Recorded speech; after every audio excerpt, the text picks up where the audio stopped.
Assalamualaikum warahmatullahi wabarakatuh. Anak-anak semuanya, gimana kabarnya? Tentunya dalam keadaan sehat walafiat. Dan Pak doakan semoga kalian dalam keadaan sehat walafiat. Anak-anakku sekalian, perkenalkan nama saya Muhammad Ridwan Musle, guru Bahasa Indonesia di MTS Negeri 9 Jember. Pada kesempatan ini saya akan mengajar di kelas 9A dan 9B dengan topik teks laporan percobaan. Baiklah anak-anak sekalian, tentunya anak-anak sudah pernah melakukan membuat penelitian, sehingga dari hasil penelitian kemudian kita catat. Nah, itulah bisa dikatakan sebagai laporan percobaan. Baiklah anak-anak sekalian, untuk yang pertama kita pengertian terlebih dahulu, apa sih sebetulnya teks laporan percobaan? Pengertian dari laporan adalah menyampaikan informasi dari hasil kegiatan yang dapat dipertanggungjawabkan. Itulah yang disebut dengan laporan. Nah, kemudian bagaimana yang dikatakan teks laporan percobaan? Adalah teks yang berisi tulisan atau catatan dari seseorang yang pernah melakukan percobaan atau melakukan suatu pengamatan. Teks laporan percobaan biasa disebut dengan eksperimen. Nah, dari eksperimen itu ada dua, yaitu menguji dan membuktikan. Baiklah anak-anak, itulah pengertian dari teks laporan percobaan. Selanjutnya adalah ciri-ciri. Apa sih ciri-ciri dari teks laporan percobaan? Yang pertama adalah fakta. Tahu kalian apa yang dimaksud dengan fakta? Fakta itu adalah benar-benar terjadi dan bisa dibuktikan kebenarannya. Contohnya, misalkan garam mengandung 30 gram. Itu namanya fakta. Tapi kalau kira-kira, ada kira-kira atau kata-kata mungkin, itu bukan dikatakan fakta, tapi dikatakan sebagai opini. Kemudian yang kedua adalah lengkap. Lengkap adalah apa yang kita sampaikan dalam teks laporan itu semuanya disusun secara sistematis berdasarkan struktur, sehingga pembaca bisa memahami dan bisa percaya apa yang kita sampaikan. Yang ketiga adalah objektif.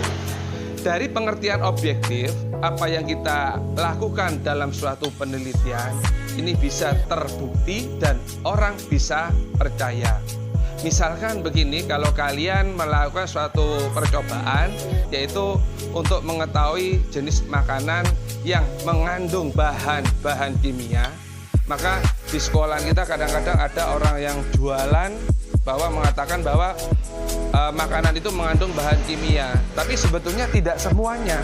Maka objektif itu bisa dikatakan sebagai hipotesis atau disebut dengan yang namanya dugaan sementara.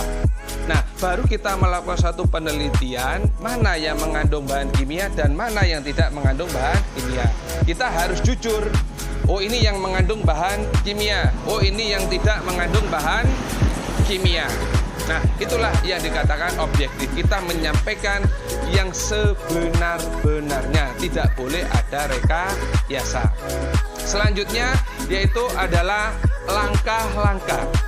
Ya. Nah, ini langkah-langkah dalam membuat teks laporan. Yang pertama adalah struktur. Ya, struktur di sini ada beberapa. Yang pertama adalah tujuan. Apa yang dimaksud tujuan? Tujuan di sini adalah maksud kita melakukan penelitian, maksud kita melakukan suatu percobaan, tujuannya apa? Misalkan kita lihat di sini, saya melakukan percobaan yaitu penanaman secara hidroponik dan penanaman secara manual.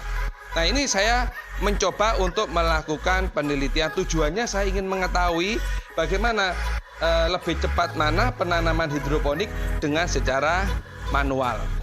Kemudian yang kedua adalah alat dan bahan. Nah, ini alat-alat dan bahan kita harus menyiapkan semua alat-alat yang kita butuhkan, bahannya apa saja. Ya, kalau ini kan saya penanaman, alat-alatnya sudah saya siapkan, benihnya sudah saya siapkan. Kemudian berikutnya, setelah alat dan kemudian langkah-langkah. Nah, ini langkah-langkah sesuai dengan prosedur yang kita gunakan. Selanjutnya adalah hasil dari percobaan sesuai dengan yang saya sampaikan tadi, bahwa saya ingin mengetahui pertumbuhannya lebih cepat mana pakai hidroponik ataupun dengan secara manual. Nah, kalau kita lihat dari hasilnya ini tadi, ternyata hasilnya lebih cepat secara hidroponik daripada manual. Ini kita bisa buktikan dari hasil yang kita gunakan. Nah, kemudian setelah itu baru kita menarik sebuah yang terakhir adalah kesimpulan. Ya, kesimpulan ini hasil dari percobaan yang kita lakukan, baik itu pengamatan, kemudian kita melakukan eksperimen, dan hasil yang kita dapatkan, itulah baru yang namanya simpulan. Jadi simpulan di sini kami simpulkan bahwa hidroponik pertumbuhannya lebih cepat ya daripada secara manual. Nah, inilah yang dikatakan dari simpulan.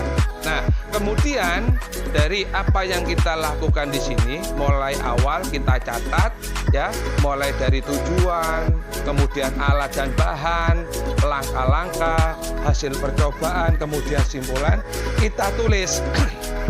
Ya, setelah kita tulis secara keseluruhan, maka kita dokumentasikan laporan itu. Nah, inilah yang dinamakan hasil laporan percobaan. Hasil dari laporan percobaan inilah yang disebut dengan teks laporan percobaan. Jadi pengertian teks laporan percobaan adalah teks yang berisi informasi dari hasil uji coba atau eksperimen yang dilakukan oleh seseorang, dan hasil dari itu bisa dinikmati oleh semua orang dan dapat dipertanggungjawabkan. Itulah anak-anak sementara pembelajaran tentang teks laporan percobaan. Nah, nanti kita mempraktekkan tentang langkah-langkah di materi berikutnya.